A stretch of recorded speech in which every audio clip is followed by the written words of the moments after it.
So simply linear polynomial को equal कर देंगे हम जीरो के, तो वो हमारे पास जो इक्वेशन आएगी वो लीनियर इक्वेशन कहलाएगी। सो सॉल्यूशन एंड और root of a linear equation, कोई भी लीनियर इक्वेशन है तो उसका रूट कैसे फाइंड किया जाता है।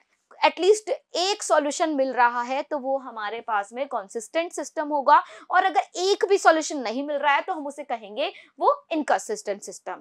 Hello students, welcome to Arise Talent. So students, today we are going to learn about linear equations in two variable. तो बच्चों आज हम ये चैप्टर पढ़ने वाले हैं, ठीक है। लेकिन इस चैप्टर को पढ़ने से पहले मैं आपको बता दूं, अगर आपने पॉलिनोमियल नहीं पढ़ा है तो उसे पहले पढ़ लीजिए, बिकॉज पॉलिनोमियल्स में आपने पढ़ा होगा लीनियर पॉलिनोमियल। अब लीनियर पॉलिनोमियल क्या होता है आपको बहुत अच्छे से पता चल गया होगा, ऐसा पॉलिनोमियल जिसकी डिग्री 1 हो, मतलब वेरिएबल की हाईएस्ट पावर 1 हो, राइट। तो उस पॉलिनोमियल को अगर आप इक्वेट कर दे जीरो के तो उसे हम कहेंगे यहाँ पर क्या, linear equation. Simple, linear polynomial को इक्वेट कर दो जीरो के तो वो लीनियर इक्वेशन बन जाती है। तो वही लीनियर इक्वेशंस को हमें इसमें पढ़ना है, लेकिन कैसे, हमने जो वहां पे पढ़ी थी है ना, 1 वेरिएबल में थी, यहाँ हमें 2 वेरिएबल में पढ़नी है, ठीक है। अब 2 वेरिएबल में कैसे आएगी, किस टाइप की दिखती है ना, कैसे क्वेश्चंस यहाँ पर होंगे, उनको सॉल्व कैसे किया जाता है, मेथड्स क्या होंगे, वो सब मैं आपको इस चैप्टर में बताऊंगी। ओके, सो स्टार्ट करते हैं। While solving the problems in most cases, first we need to frame an equation। मतलब अगर मैं बात करूं रियल लाइफ में या फिर कोई भी आपका बुक का आपका क्वेश्चन है ना, देखा होगा आपने थ्योरी वाले क्वेश्चंस आ जाते हैं, उसको इक्वेशन बना करके ऐसे सॉल्व करना पड़ता है, तो वो रियल लाइफ पे ही बेस्ड होते हैं, है ना। तो वो जो हमारे पास में यहाँ पे क्वेश्चंस ऐसे पुट होते हैं, उनको सॉल्व करने के लिए हमें फ्रेम करनी पड़ती है पहले इक्वेशन, देन उसके बाद उसको सॉल्व करके हम अपना आंसर देते हैं। जैसे मैंने यहाँ कोई इक्वेशन बोल दी 2x + 1 = 0, इसे अगर मुझे सॉल्व करना है तो बस इक्वेशन बनी हुई है, मैं सॉल्व कर सकती हूँ। लेकिन अगर मुझे कोई लैंग्वेज यहाँ पे दे दी है तो पहले तो मुझे इक्वेशन फ्रेम करनी पड़ेगी ना, देन उसके बाद ही मैं इसे सॉल्व कर पाऊंगी, राइट। तो यहाँ पे हमें ऐसी प्रॉब्लम्स मिलेंगी जिसमें हमें इक्वेशन फ्रेम करनी पड़ेगी एंड देन उसको हम सॉल्व करेंगे। So in this chapter we learn how to frame and solve equations, right. There are given some methods to solve these equation. यहाँ पे हमारे पास में इस तरह की इक्वेशंस को सॉल्व करने के लिए डिफरेंट टाइप के मेथड है, तो हम उसे डिस्कस करेंगे। तो 4 मेथड्स हमारे होते थे पहले, राइट, है ना। उसमें से एक मेथड आपके चैप्टर में से अभी रिड्यूस हो गया है, तो हम जो 3 मेथड्स है वही डिस्कस करेंगे। तो वो क्या होने वाले हैं वो मैं आगे आपको बता दूंगी। उसके पहले चैप्टर में क्या है कि क्या चीज है, स्टार्टिंग से मैं आपको बताऊंगी कि वेरिएबल क्या होते हैं, लीनियर इक्वेशन क्या होती है, लीनियर इक्वेशन इन 2 वेरिएबल क्या होती है, इसको कैसे ग्राफिकली सॉल्व किया जाता है, सारी चीजें, ठीक है। चलिए अलजेब्रिक एक्सप्रेशन की बात करते हैं। So algebraic expression are made of number, symbols and the basic arithmetical operations. यही होता है अलजेब्रिक एक्सप्रेशन। कोई भी बोला मैंने, number 2 3 4 5 x y z 2x x² y² x² + 3, कुछ भी, ये सब मेरे क्या होते हैं, एक्सप्रेशंस होते हैं। तो ये हम कह देंगे इन्हें अलजेब्रिक एक्सप्रेशंस, ओके। और इन अलजेब्रिक एक्सप्रेशंस को इक्वेट कर दो जीरो के तो वो आपकी बन जाएगी equation. So a statement in which 2 algebraic expressions are equal is known as equation, okay. For example 2x + 3 = 0, या फिर 2y/3 + 1 = y/3, या फिर 2x = y, या फिर z = y 2y, ठीक है। तो ये सारी मेरे पास में इक्वेशंस के एग्जांपल है। ये कहा मैंने, किसी भी एक्सप्रेशन को इक्वेट कर दो जीरो के तो वो हमारी इक्वेशन बन जाती है। एंड लीनियर इक्वेशन क्या होती है, an equation involving linear polynomial is called a linear equation. So simply linear polynomial को इक्वल कर देंगे हम जीरो के तो वो हमारे पास जो इक्वेशन आएगी वो लीनियर इक्वेशन कहलाएगी। तो इससे एक चीज तो पता चल गई हमें, लीनियर इक्वेशन में लीनियर पॉलिनोमियल जो है वो होता है, प्रेजेंट होता है, right. So a linear equation in 1 variable has the standard form. अब लीनियर इक्वेशन की भी एक स्टैंडर्ड फॉर्म होती है, जिस तरह से लीनियर पॉलिनोमियल की हमारे पास में एक स्टैंडर्ड फॉर्म थी, बिल्कुल उसी तरह से लीनियर इक्वेशन की भी स्टैंडर्ड फॉर्म होगी। क्या होगी, बस उसे इक्वल कर दो जीरो के, लीनियर पॉलिनोमियल को। तो लीनियर पॉलिनोमियल क्या था हमारा, ax + b था, राइट। तो ax + b को इक्वल कर दिया जीरो के। अब ये हमारे पास में लीनियर इक्वेशन की स्टैंडर्ड फॉर्म बन गई है, करेक्ट। तो यहाँ पे बहुत सारे एग्जांपल्स हो सकते हैं हमारे पास लीनियर इक्वेशन के। 2x + 1 = 3, ये लीनियर इक्वेशन का एग्जाम्पल है ना। 2y plus 5 is equal to 2, ये लीनियर इक्वेशन का एग्जाम्पल है। मतलब यहां सिंपली क्या होना चाहिए कि जो हमारे पास में एक्सप्रेशंस यूज हो रहे हैं उनकी हाईएस्ट पावर 1 होनी चाहिए, दैट्स इट। तो वो हमारा यहाँ लीनियर इक्वेशन कहलाएगा। चलो नेक्स्ट है हमारे पास यहाँ पे सॉल्यूशन या फिर रूट हम कह सकते हैं। सो सॉल्यूशन एंड और root of a linear equation, कोई भी लीनियर इक्वेशन है तो उसका रूट कैसे फाइंड किया जाता है ना, उसका सॉल्यूशन कैसे फाइंड किया जाता है। तो आपने यहाँ पॉलिनोमियल में भी पढ़ा होगा कि कैसे पॉलिनोमियल के लिए सॉल्यूशन फाइंड मतलब जीरोस फाइंड किया जाता है, तो बिल्कुल वही चीज है यहाँ पे भी, सेम वही चीज है, ठीक है। So the value of the variable which makes the two sides of the equation equal and satisfy the equation is called the solution of the equation। तो यहाँ पे solution किसे कहेंगे हम इक्वेशन का, जिसमें क्या करें हम, जैसे मान लो 2x plus 1 is equal to 5 है, तो x की ऐसी वैल्यू इसमें पुट की जाए जो क्या करे, इसका LHS और जो RHS वाला पार्ट है उन दोनों को वो इक्वल कर दे। तो जैसे यहाँ इसमें अगर मैं पुट करूं क्या, x इज इक्वल टू 2, तो जैसे ही x इज इक्वल टू 2 मैं पुट करूंगी तो 2 multiply by 2 plus 1 is equal to 5, तो ये कितना बन जाएगा मेरा 4 प्लस 1 5 इज इक्वल टू 5। तो दोनों जो मेरे पास में साइड से LHS और RHS दोनों इक्वल हो गए, तो ये स्टेटमेंट ट्रू हो गया मेरा। तो यहाँ ये x इज इक्वल टू 2 क्या कहलाएगा, इस इक्वेशन का एक सॉल्यूशन कहलाएगा, ठीक है। सो क्या रूल्स होंगे एक इक्वेशन को सॉल्व करने के लिए, तो rules for solving an equation क्या रूल्स होंगे हमारे पास, देखो फर्स्ट है the same number is added or subtracted to both sides of an equation, the resulting equation is equivalent to the first. मतलब कोई भी नंबर हो आप ऐड और सब्ट्रैक्ट कर सकते हैं इक्वेशन में, कोई प्रॉब्लम नहीं है, वो इक्विवेलेंट इक्वेशन ही रहेगी। सो second है if both sides of an equation are multiplied by the same non-zero number, the resulting equation is equivalent to the first। मतलब कोई फर्क नहीं पड़ेगा अगर आप यहाँ पे दोनों साइड एक ही नंबर से मल्टीप्लाई कर दो तो, okay. Every linear equation in one variable has only one unique solution। तो ये चीज आपको ध्यान रखनी है कि अगर मैं linear equation in one variable, ध्यान से सुनना, not two, it's in one variable, तो अगर कोई भी लीनियर इक्वेशन है वन वेरिएबल में तो उसका एक यूनिक सॉल्यूशन होगा, ओनली एक यूनिक सॉल्यूशन, मतलब एक ही सॉल्यूशन होगा। जैसे मैं यहाँ पे बात करूं x plus 1 is equal to 2, तो इसका एक ही सॉल्यूशन होगा, देखो कैसे 2 माइनस 1 और 1, सो x इज इक्वल टू 1 आया, तो ये x इज इक्वल टू 1 ही इस इक्वेशन का एक यूनिक सॉल्यूशन है, इसके अलावा कोई सॉल्यूशन यहाँ नहीं होगा। आप चाहे जो पुट करके देख लो 0 1 2 3 -1 -3 -4 कुछ भी, यही इसका सॉल्यूशन होगा, ठीक है। तो ये चीज आपको पता होना चाहिए। नाउ नेक्स्ट है अब हमारे पास linear equation in two variable, जो कि हमें इस चैप्टर में डिस्कस करना है, यही पढ़ना है हमें इस चैप्टर में।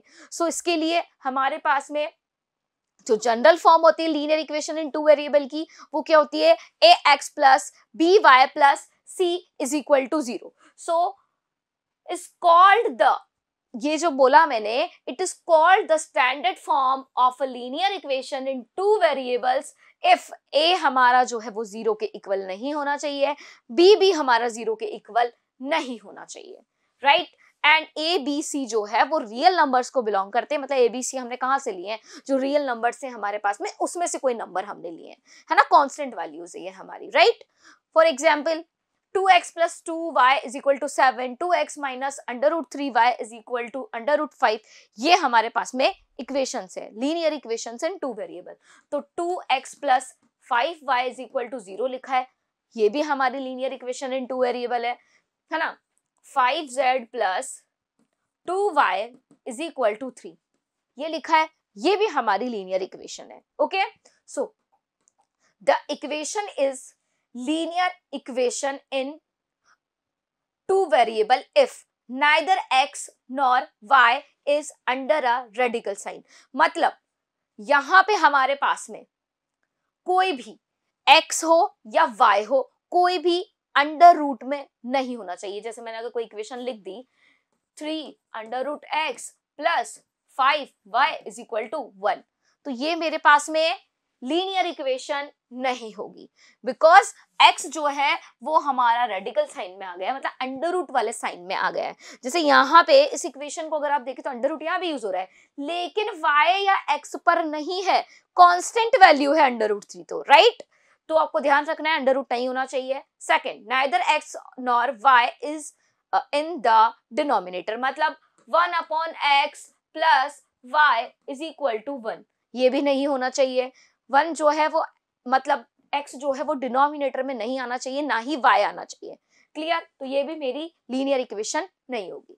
सो the exponent of x and y is exponent of x and y in each term is 1। Simple सी बात है, जो हमारे पास में वेरिएबल्स हैं, ठीक है, इक्वेशन के अंदर उनकी हाईएस्ट पावर 1 ही होनी चाहिए, है ना? 1 के अलावा कुछ नहीं चलेगा, ना रेडिकल साइन चलेगा, ना स्क्वायर चलेगा, मतलब पावर सिर्फ 1 ही रहनी चाहिए, ये चीज आपको ध्यान रखनी है, राइट? तो यहाँ पे अंडर रूट वाली टर्म्स नहीं होनी चाहिए, भले ही हाँ ये हो जाए कोई दिक्कत नहीं है, ठीक है? सो अब हम यहाँ पे डिस्कस करने वाले कि लीनियर इक्वेशंस अगर 2 वेरिएबल में हमारे पास में हो तो उनका सॉल्यूशन कैसे फाइंड किया जाता है, right? So the pair of values of x and y which satisfy the given equation is called a solution of the equation. मतलब कोई भी इक्वेशन है आपके पास यहाँ पे, है ना, 2 वेरिएबल्स में, तो जो लीनियर इक्वेशन हमारे पास में उसका सॉल्यूशन क्या कहलाएगा कि x और y की कोई ऐसी वैल्यूज हम पुट करें कि वो इक्वेशन सेटिस्फाई कर दे। जैसे हमने x की वैल्यू पुट की, अब x और y की करनी है, सिंपल सा, ओके? सो वो उसके लिए क्या हो जाएंगे, सॉल्यूशन हो जाएंगे। सो ग्राफिकल मेथड क्या होगा यहाँ पर, अगर कोई भी लाइन आपके पास में है, जैसे हमें मतलब ग्राफ बनाने को दिया जाता है, जैसे इक्वेशन होती है कोई एक, है ना, एक लाइन है या फिर लाइन के पेयर है, तो अगर हमारे पास में 2 इक्वेशन है या फिर अगर एक ही इक्वेशन है, लाइन की जो इक्वेशन होती है कैसी होती है, 2x plus 7y is equal to 3, ऐसे कुछ, ये ऐसा ही होता है। तो यहाँ पे ये जो हमारे पास में है, इसका ग्राफ हम कैसे डिनोट करते हैं, कैसे मतलब ड्रॉ करते हैं, सॉरी, कैसे ड्रॉ करते हैं? यहाँ पे हम x की वैल्यू कुछ ना कुछ पुट करते हैं, जैसे कुछ भी पुट की, a b c a कर दी, देन हम y की वैल्यू यहाँ से निकाल लेते हैं, कुछ ना कुछ तो आती ही है, फिर हम x की दूसरी वैल्यू पुट करेंगे, जैसे हमने b पुट करी तो यहाँ से y की वैल्यू कुछ ना कुछ आएगी। तो इस तरह से हमारे पास में पॉइंट्स आ जाते हैं, राइट? इन पॉइंट्स को फिर ग्राफ पेपर पे प्लॉट किया जाता है, फिर प्लॉट करके हम ड्रॉ कर लेते हैं और हमारी लाइन बन जाती है, यही होता है। चलो ठीक है, तो कैसे करना है वो मैं बताती हूँ। सो सबसे पहले यहाँ पे हम कंसीडर कर लेंगे एक linear equation. So let us consider a linear equation ax plus by plus c is equal to 0 where a does not is equal to 0 and b does not is equal to 0. Okay, now step 1 क्या होगी, ये जो equation है मेरे पास उसको इस form में लिख दो, मतलब या तो x जो y वाली टर्म है, y वाली टर्म को x की टर्म में लिख लो, मतलब y को x की टर्म में लिख लो, या फिर x को y की टर्म में लिख लो। तो इस तरह से अरेंज आपको कर देनी है फर्स्ट स्टेप में। Now substitute any arbitrary value of x in step 1 and obtain the corresponding value of y, मतलब x की कोई भी वैल्यू पुट करो, लाइक 0 करी, फिर 1 करी, फिर 2 करी, तो इस तरह से कोई ना कोई वैल्यू आप पुट करते जाओ तो आपको इसके करस्पॉन्डिंग y की वैल्यूज मिलती जाएगी, तो आपको यहाँ पे पॉइंट्स मिल जाएंगे। Okay, so plot these points on the graph paper, तो ग्राफ पेपर पे आपको ये प्लॉट करने हैं। And fourth, join these points, the line thus obtained is the required graph of ax plus by plus c is equal to 0। तो जो line हमें given थी, ठीक है, उसका हमें ग्राफ मिल जाएगा, यही होगा। तो ग्राफ बनाना हम यहाँ पे सीख रहे हैं, पहले सिंपली मैं बताऊं तो। अच्छा, तो जो दो हमारे पास में अब सिस्टम होते हैं वो कौन से होते हैं, consistent system and inconsistent system. तो ये क्या होते हैं, मतलब जो हमारे पास में अभी सॉल्यूशन अगर हमने किया किसी भी लीनियर इक्वेशन का, तो ऐसे दो सिस्टम हमें मिलते हैं, तो दोनों सिस्टम में क्या डिफरेंस है। तो ऐसा सिस्टम जिसमें हमें सॉल्यूशन कैसा मिले, मतलब एटलीस्ट मतलब कोई ना कोई सॉल्यूशन तो मिल जाए, और ऐसा सिस्टम जिसमें हमें कोई सॉल्यूशन ही ना मिले, तो वो हमारा इनकंसिस्टेंट सिस्टम हो जाएगा।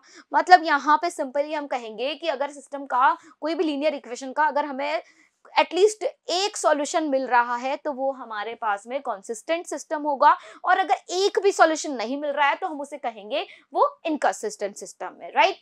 सो कुछ इंपॉर्टेंट पॉइंट्स है ग्राफ ड्रॉ करने के पहले जो हमें पता होना चाहिए। The graph of x is equal to a is a straight line parallel to y axis. तो अगर x is equal to a b c 2 3 5 8 9 10 50 60 कुछ भी आ जाता है तो वो हमारे पास में उसका ग्राफ जो है वो कैसा मिलेगा, एक स्ट्रेट लाइन मिलेगा जो कि y एक्सिस के पैरेलल होगी। सेम एज अगर y is equal to b आ जाता है, मतलब y is equal to a b c d कुछ भी है ना, y इज इक्वल टू 2 3 50 100 1000 कुछ भी, तो हमें स्ट्रेट लाइन मिलेगी और वो x एक्सिस के पैरेलल होगी। Okay, the graph of y is equal to 0 is x axis and graph of x is equal to 0 is y axis। मतलब अगर x is equal to 0 का अगर आप ग्राफ देखें तो वो क्या मिलेगा, y एक्सिस, और y is equal to 0 का ग्राफ देखें तो वो मिलेगा x एक्सिस।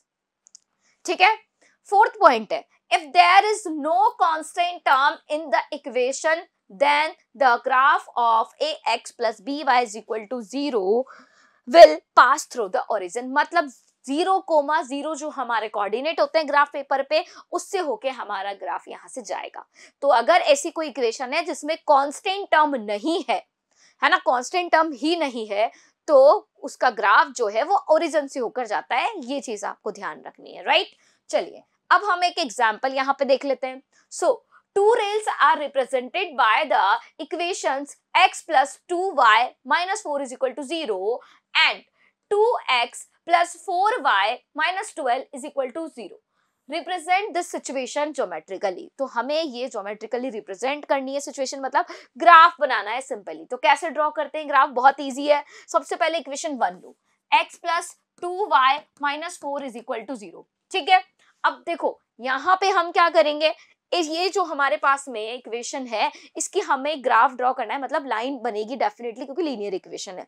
तो लाइन जो बनेगी वो कैसे बनाएंगे, एटलीस्ट 2 पॉइंट्स आपको फाइंड करने पड़ेंगे। तो एक बार तो मैं क्या करूंगी, x is equal to 0 put करूंगी एंड y की वैल्यू फाइंड करूंगी, और एक बार y की वैल्यू 0 पुट करूंगी और x की वैल्यू फाइंड करूंगी। ओके, चलो करके देखते हैं। सो यहां पे ये मिल जाएगा हमें, x is equal to 0 put करने पर 2y minus 4 is equal to 0, तो y is equal to 4 upon 2 and 2, तो y की वैल्यू कितनी मिल गई, 2 मिल गई। एंड अगर यहाँ पे हमने y की वैल्यू 0 पुट की तो x minus 4 is equal to 0, तो x इज इक्वल टू 4 मिलेगा। ओके, सो 2 पॉइंट्स हमें यहाँ पे मिल गए, क्या, a 0,2 एंड पॉइंट b 4,0। ठीक है, ये 2 पॉइंट्स मिल गए। ये किसके लिए मिले, इक्वेशन 1 के लिए। अब इक्वेशन 2 कौन सी है हमारी, ये वाली। इस इक्वेशन 2 को भी हम यहाँ पे लिख लेते हैं और सेम यही प्रोसेस रिपीट करेंगे। चलो लिखते हैं इसके लिए। तो अब पहले क्या करेंगे, आप x की वैल्यू 0 पुट करेंगे एंड y की वैल्यू फाइंड करेंगे, फिर y की वैल्यू 0 पुट करेंगे, फिर x की वैल्यू फाइंड कर लेंगे। ओके, तो 2 पॉइंट्स और मिल जाएंगे इस इक्वेशन के लिए। So this is the equation 2। So सबसे पहले x is equal to 0 put करो तो y की वैल्यू कितनी मिलेगी, तो 4y is minus 12 is equal to 0। So y is equal to 12 upon 4, तो y की वैल्यू कितनी मिल गई, 3। सो यहां से हमें एक पॉइंट मिल गया c 0,3। Okay, and next y की वैल्यू 0 पुट करेंगे तो हमें क्या मिलेगा, 2x minus 12 is equal to 0। So x की वैल्यू मिल जाएगी मुझे 12 अपॉन 2, तो x की वैल्यू हो गई यहाँ पे 6। तो नेक्स्ट पॉइंट क्या मिला हमें, मतलब पॉइंट d दे देते हैं इसे नेम, तो वो हो जाएगा यहाँ हमारे पास 6,0। राइट, ये पॉइंट्स हमने फाइंड कर लिए दोनों इक्वेशंस के लिए। अब हम ग्राफ ड्रॉ करेंगे, राइट। तो यहाँ मेरे पास में ये ग्राफ पेपर है, तो आपको भी इसी तरह से ग्राफ पेपर आपका ले लेना है एंड 2 परपेंडिकुलर लाइंस आप ड्रॉ करेंगे, जिसमें हमारे पास ये पॉइंट होता है, एक सेकेंड, ये पॉइंट हमारे पास होता है क्या, 0,0, तो इसको हम O बोल देंगे, मतलब ओरिजिन। ओके, एंड ये हमारा x एक्सिस और ये y एक्सिस। सो ये हो जाएगा x and x dash axis, और ये हो जाएगा यहां से y डैश, एक minute, y and y dash axis. ठीक है, अब हम पॉइंट्स प्लॉट करें तो स्केल क्या लेंगे, x और y एक्सिस पे मैं 1 unit is equal to 1 centimetre ले रही हूँ। ठीक है, दोनों एक्सिस पे। सो हम यहाँ पॉइंट्स प्लॉट करते हैं। सो यहाँ 1 2 3 4 5 6 एंड 7 तक कर लेते हैं। इधर 1 2 3 4 5 6 और 7, यहाँ पे -1 -2 एंड -3, यहाँ पे -1 -2 एंड -3, इतना ही लेते हैं। ठीक है, अब पॉइंट्स प्लॉट करना स्टार्ट करें। सो फर्स्ट पॉइंट क्या है 0,2, तो x वाला कोऑर्डिनेट है 0, y वाला है 2, तो कहाँ आएगा इस जगह। सो यहाँ पे हमारा पॉइंट ये हो गया प्लॉट 0,2। नेक्स्ट पॉइंट क्या है 4,0। अब 4 कहाँ आ रहा है, देखो x एक्सिस पे 4 एंड y वाला कोऑर्डिनेट 0, तो यहाँ ये हमारा 4,0 हो गया पॉइंट बी। अब इन दोनों को आप स्केल से मिला देंगे, तो ये हमने यहाँ पे ने मैच कर दिया। ओके, नेक्स्ट हमें क्या करना है, नेक्स्ट अब हम क्या करेंगे, ये जो पॉइंट्स हमें मिले सी और डी, इन्हें ड्रॉ कर लेते हैं। सो 0,3 है हमारा फर्स्ट। सो 0,3 का आएगा, 0 है x का कोऑर्डिनेट और y का कोऑर्डिनेट 3, तो ये रहा 3। सो यहाँ पे ये पॉइंट सी हो जाएगा हमारे पास 0,3 एंड 6,0। अब 6,0 कहाँ है, ये रहा, तो 6,0 हो जाएगा हमारा यहाँ पे डी वाला। सो 6,0। ओके, सो ये पॉइंट हमने प्लॉट कर दिया। अब इसके बाद में इसे आप मैच कर देंगे इस तरह से, तो ये हमने यहाँ पे मैच कर दिया। अब हमें यहाँ पे दोनों लाइंस के लिए ग्राफ मिल गया है, तो अब ग्राफ हमें यहाँ पे ड्रॉ करना था। सो सिंपली हमने क्या किया, यहाँ दोनों लाइंस का हमने इक्वेशंस लिखी, तो जो दोनों लाइंस थी हमारी कौन कौन सी, x + 2y - 4 = 0 and 2x + 4y - 12 = 0। दोनों लाइंस के लिए हमने पहले पॉइंट्स यहाँ पे फाइंड किए, पॉइंट्स को हमने ग्राफ पेपर पे प्लॉट किया एंड ग्राफ ड्रॉ कर लिया। ओके, तो ये इस तरह से आपको ग्राफ ड्रॉ करना है। ठीक है, तो दोनों लाइंस के लिए आप ग्राफ ड्रॉ कर सकते हैं, और इस ग्राफिकल मेथड का हम आगे यूज करेंगे इनका सॉल्यूशन फाइंड करने के लिए, कि मतलब इनको सॉल्यूशन कैसे फाइंड किया जाता है एंड कितने टाइप के सॉल्यूशंस हमें मिलते हैं, तो वो भी उसी में हम डिस्कस करेंगे। तो आगे लेक्चर्स में मैं आपको ये सब बताने वाली हूँ। Okay students, thank you.